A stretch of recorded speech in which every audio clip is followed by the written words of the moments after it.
भारत की उत्तरी सीमाओं पर उसके लिए समस्याएं बढ़ती ही जा रही हैं। पहले चीन लद्दाख सीमा पर दोनों ओर से सैनिकों के बीच टकराव और अब भारत का मैत्री देश नेपाल के साथ नक्शे को लेकर नया विवाद खड़ा हो गया है। नेपाल ने एक नया नक्शा जारी किया जिसमें उसने लिपुलेख, कालापानी और लिम्पियाधुरा को नेपाल के हिस्से के तौर पर पेश किया, जबकि ये क्षेत्र भारत में आते हैं। दरअसल ये पूरा मामला तब शुरू हुआ जब 8 मई को रक्षा मंत्री राजनाथ सिंह द्वारा उत्तराखंड में लिपुलेख दर्रे को चीन में कैलाश मानसरोवर मार्ग से जोड़ने के बाद एक नई सड़क का उद्घाटन किया गया। तब नेपाल ने इसका खूब विरोध किया और क्षेत्र में सुरक्षा चौकी लगाने पर भी विचार कर रहा है।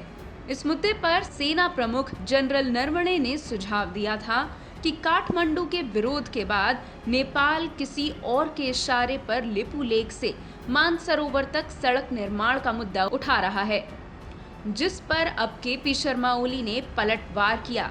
उन्होंने कहा कि दो पड़ोसी देशों के बीच सीमा के मुद्दों पर सेना का बोलना अनुचित है। नेपाल सेना को दूसरे राष्ट्र के सेना प्रमुख द्वारा दिए गए बयान पर प्रतिक्रिया देने या प्रतिवाद करने की आवश्यकता नहीं है, जबकि नेपाल की इस आपत्ति पर भारत ने कहा था कि उत्तराखंड के पिथौरागढ़ जिले में उद्घाटित ये सड़क मार्ग पूरी तरह भारत की सीमा के भीतर आता है। इस नए मैप को पेश करने के बाद नेपाल कैबिनेट ने इस नक्शे को स्वीकृति दी, जिसके बाद केपी शर्मा ओली ने इन क्षेत्रों पर नेपाल के दावे को कड़ाई से दोहराते हुए कहा कि क्षेत्रों को वापस लाने के लिए राजनयिक प्रयास किए जाएंगे। सरकार के प्रधानमंत्री के रूप में मैं माननीय सदन को अवगत कराना चाहता हूं कि लिम्पियाधुरा, लिपुलेख और कालापानी के मुद्दे को कवर नहीं किया जाएगा।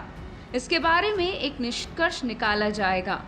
हम इस मुद्दे को मिटने नहीं देंगे और ये ठोस प्रयास करने वाले राजनयिक वार्ता के माध्यम से हल किया जाएगा और क्षेत्रों को फिर से प्राप्त किया जाएगा। केपी शर्मा ओली के बयान के बाद इस विवाद को और भी हवा मिल गई है।